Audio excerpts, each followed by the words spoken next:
Kaya naman, tigil na po ang acting at mag-uumpisa na tayo sa balitaktakan. Simulan na natin ang Vibe Check! Survey results! Pulso ng bayan! Simplihan natin sa Vibe Check! Mainit ang ating linggo ng hapon, pero sisimulan na natin ang mas mainit nating talakayan sa mga nangyari matapos ang insidente ng pamamaril sa Senado. Hanggang ngayon, marami pa rin ang tanong na hindi nasasagot. Kabilang ng issue kung inatake ba talaga ang Senado. Pinabulaanan na nga ng Malacanang, NBI at maging ang DILG ang pahayag ni Acting Senate President. Acting ba? Totoo po sa Senate President. Pero mahilig kasi mag-acting eh. Alan Peter Cayetano na kanyang sinabi that the Senate was under attack. Tama ka, Cleve. Hindi rin matapos-tapos ang mga katanungang ginamit ba ang pamamaril para makatakas si Senator Ronald Bato de la Rosa. Inilabas pa ng Malacanang ang video na umalis sa Senado si de la Rosa sakay ng SUV ni Senator Robin Padilla. Pero itinatanggi ni Padilla na tinulungan niya si de la Rosa na makaalis sa Senado. Huwag natin kakalimutan, si Bato de la Rosa ay existing ICC warrant, ha? Kaya nga, Cheska, wala pa ring malinaw na paliwanag kung bakit naging only majority na lang o ang dapat sanang all caucus or all senator caucus noong May 13 o ilang oras bago ang insidente ng pamamaril. Ito yung mga issue ba't wala daw yung minority senators, no? At ito na nga yung favorite part natin, naging emotional pa nga si Senator Pia Cayetano dahil hindi umuno sila kinumusta ng mga member ng minority bloc. Yes, dun sa dramang yun, napakabilis ng fact check, di ba, Carlo? Kasi kumalat sa social media ang GC o group chat, kung saan nagpadala ng mensahe ang mga miyembro ng minorya para sa mga senador na naipit sa pamamaril sa Senado. So, sino ba talaga ang nagsasabi ng totoo at gaano katotoo ang mga luha na iyan? Kayo, kamusta na ba kayo matapos ang eksena sa Senado? Yun. Ako, Kamusta? salamat naman kinakamusta niya, di na ako iiyak mamaya. Nakaiyak ka na ba, Cleve? Naiiyak po ako sa nangyayari sa Senado natin, di ba?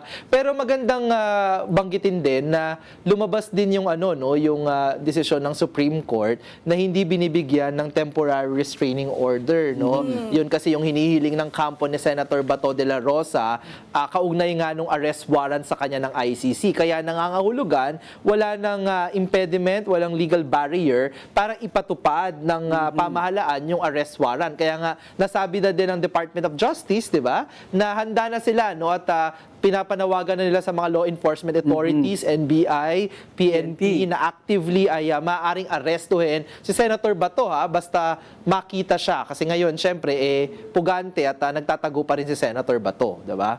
Pero gaano ba tayo kakumbinsido na nangyari talaga ang pamamaril o ito ba ay isang drama-rama serye sa Senado na talagang kada linggo may panibagong episode, diba? Ayun na nga kasi parang napanood ko to Sa bagay, no, marami akong ibang series na gustong pinapanood. Pero nung gabing yun, na actually Monday yan, tapos Tuesday tas Wednesday yung parang next episode niya. Sa akin, yung hallmark talaga ng medyo scam na to, yung part ng ang daming gulo pero walang malinaw na rason ba't siya nangyayari. And ito yung mahalagang lumalabas ngayon dun sa mga siyasat na ng PNP, DILG, di ba, na parang teka lang, yung shots una nagmula dun sa Senate side. Di ba? Tapos ang pinaghihinalaan na lang may maling gagawin na yung NBI, tapos yung NBI sa kabilang side sa GSIS walang ginawa. Diba? And so yung buong idea ng, yung clarity sana na inaabangan natin nung gabi na nagkakagulo, napalitan ng storytelling. Tapos itong storytelling na to, iba't iba ang ating talking heads na lumabas sa kung ano-anong Facebook Live. Kanya-kanya sila ng offer ng reality. At finally ngayon natin nakikita na yung reality sinuserve nila sa atin, hindi naman pala totoo. Diba? Na parang the whole idea ng our house is under attack. Na parang sa akin, teka lang Senado yan, hindi mo yan bahay. Sandali, ha? And so nakikita ko lang, Yes, hindi Cheska. naman natin minamaliit yung, syempre, kung may trauma man sila na nakuha sa pamamaril, sa smelling the gunpowder and hearing those gunshots. Pero nakikita natin dito, dito mo ko'y questionin na diversion tactic lang ba to? Kasi okay lang naman na bigyan natin ng importansya yung nangyaring pamamaril. Pero bakit hindi nyo binibigyan ng importansya ngayon yung pagtakas ng isang ICC fugitive?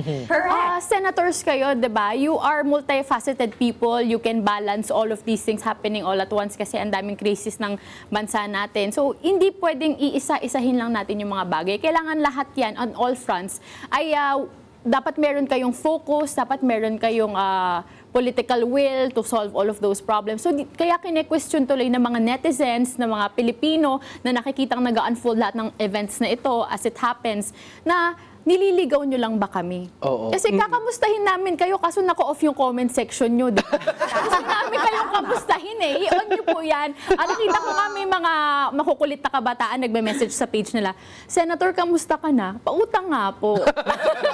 Bayaran ko sa katapusan. Bayaran ko. Baka Kung usapin naman. ng trauma, no, gusto ko lang bigyan diin din yung talagang mga kasamahan natin sa mga alagad ng media na literally nasa line of fire ng mga panahon na yun. Tandaan natin na responsibilidad ng Senate Sergeant at Arms na i-secure lahat ng mga tao na nasa complex ng Senado ng mga panahon na yun. Eh, paano isi-secure siya ngayon nagbababaril? Yun na ngayon nakakagigil doon. Kung alam mo naman at mukhang nakikita mo na ikaw ay unang nagpaputok, 'di ba? At ano yung mga alagad ng media ay nandoon na nagkandaripas ng pakbo, 'di ba? Ibang ilang taong mga nagko-cover live na iiyak na habang nagko-cover. At di parang lalong nagiging nakakarimarim yung sitwasyon na parang kung ito ay isang sarswela at nilagay mo sa direktang panganib yung mga alagad ng media. Yun ang totoong trauma, hindi yung bigla ka nilang iiyak kasi parang nabubuking na yung script ninyo. Yes. Na parang ginagaslight niyo na yung taong bayan dahil unti-unti nang lumalabas yung katotohanan. Biglang ako na yung biktima dito, ako na yung kawawa.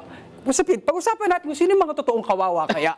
Diba? Hindi, I think nakakalimutan din ng ating mga senador na ang Pilipinas teleserye capital Yeah. yan. Nangangahulugan na hindi po madaling utuin ng mga taong bayan sa istorya. Kaya wala tuloy bumibili na nitong storya ni Senate President. Tapos sumunod naman ngayon si kanyang kapatid, no, si Senator Pia Cayetano. Wala na bumibili dun sa kanilang storya sa Senado. Kasi ang malinaw dito, ilang araw na makatapos ng insidente sa Senado ay lumalabas na sa mga investigasyon ay kasi ang tanong, 'di ba, sino ba ang may motibasyon, sino ang may resources at sinong may oportunidad, no, dito sa nangyari sa Senado. Ang nangyari malinaw na malinaw. Nakataka si Senator Bato de la Rosa Claro. sa gitna ng barilan. Yung barilan pala ang pasimuno yung Senate Sergeant at Arms na itinalaga ng bagong Senate President.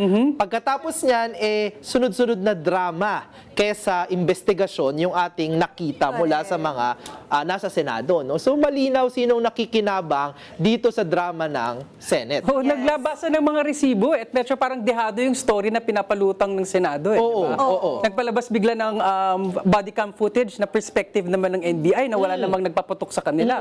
So kaya naman din na nakakapagtaka na parang pinipihit na yung storya na parang hindi nung nagbubuking na sila, hindi ba kayo naawa sa amin bigla? Parang di ba pag nauubusan ka na ng malino na argumento, daanin na lang natin sa drama, baka tumalab pa. Kasi naalala ko nga nung si Senate President Alan Peter Cayetano, nang tinatanong na siya ng media, ano ba talagang katotohanan dito? Isa ba tong stage tong pamamaril sa Senado? Nagdabog sa podium, Kaya, di ba? Sumunod na araw, lumalabas pa ang mas maraming mga ebidensya na maaaring stage talaga para mapatakas si Senator Bato de la Rosa. Ilulunurin tayo ng iyak ni Yes. Senator Pia Cayetano. Ako, gusto ko lang din sabihin, alam niyo yung improv theater. Oo. Diba? Doon tayo sa, sige, give ko na sa inyo, wala kayong malinaw na script. Diba? Kita naman lahat kayo nag-i-improv dyan. Pero the point is, naglagay kayo ng tao in critical positions at mukhang ang goal ay malinaw. Una, mabigyan ng pagkakataon ang ngayong Senate President Alan Peter Cayetano na maging Senate President. Para mangyari yun, kailangan pumasok si Bato. Pero si Bato may pending na warrant. So, kailangan din niyang makalabas. Makatakas. Yes. Therefore, ito ang ating Senate Sergeant at Arms. So, kumbaga, naglagay kayo ng mga tao in key positions na ang malinaw na objective ay magpalit ng liderato sa Senate. Gawan ng opportunity si Bato na makalabas. Tapos, sige, kanya-kanya tayong ad-lib mga kasama. Diba?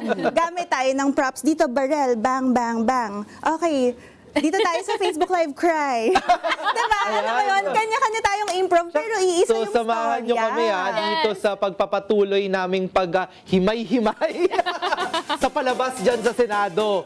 Samahan nyo po kami sa ating huntahan.